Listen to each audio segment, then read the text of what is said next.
अस्सलाम वालेकुम। कहानी को आखिर तक पूरा सुनिएगा और अगर आप चैनल पर नए हैं तो सब्सक्राइब ज़रूर कीजिएगा। एक आदमी फजर की नमाज के लिए बेदार हुआ, तैयार होकर मस्जिद की जानिब रवाना हुआ, मगर थोड़ी ही दूर जाकर वो रास्ते में गिर पड़ा और उसके कपड़े ख़राब हो गए।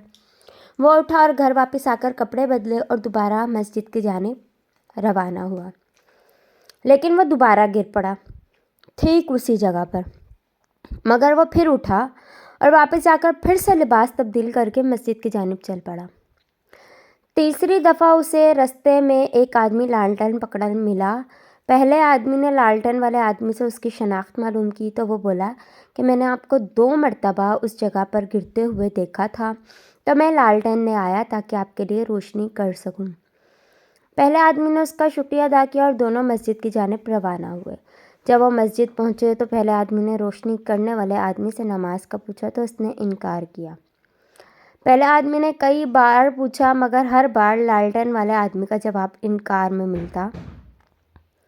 आखिर पहले वाले आदमी ने पूछा कि क्यों नहीं आ रहे नमाज के लिए। तब वो आदमी बोला जवाब में, कहने लगा कि मैं शैतान हूँ। पहला आदमी काफ़ी हैरान हुआ कि आखिर एक शैतान मेरे लिए मस्जिद तक जाने के लिए रोशनी करके नेकी का काम कैसे कर सकता है। तब शैतान ने उस आदमी को मुखातिब करके बताया कि मैंने तुम्हें मस्जिद के तरफ आते देखा तो मैंने तुम्हें गिराया। तुम घर गए, ख़ुद को साफ़ किया और फिर मस्जिद की तरफ रवाना हुए। तब अल्लाह ताला ने तुम्हारे सारे गुनाह माफ़ फरमा दिए, लेकिन बिल्कुल उसी जगह पर पहुंचकर मैंने तुम्हें दोबारा गिराया, मगर वो भी तुम्हें मस्जिद ना जाने पर ना उभार सका और तुम फिर तैयार होकर मस्जिद की जानिब पर चल पड़े, और उसकी वजह से रब्बे तआला ने तुम्हारे अहलो अयाल के गुनाह माफ़ फरमा दिए। तब मैं डर गया कि अगर मैंने तुम्हें एक और दफ़ा गिराया तो कहीं ऐसा ना हो कि अल्लाह ताला सारी दुनिया के इंसानों के गुनाह माफ़ फरमा दे। बस इसीलिए मैंने तुम्हारे लिए रोशनी की ताकि तुम बखैर आफियत मस्जिद पहुंच जाओ। इस वाक़े को बयान करने का मकसद सिर्फ इतना है कि किसी भी नेक काम को अंजाम देने में जितनी भी मुश्किलात का सामना करना पड़े उन्हें बर्दाश्त करें। इंसान सोच भी नहीं सकता कि हर मुश्किल व आराइश, हर आजमाइश व इम्तहान पे रब्बे तआला अपने बंदे को कितना अजर देता है और उसका मुकाम कितना बुलंद होता जाता है।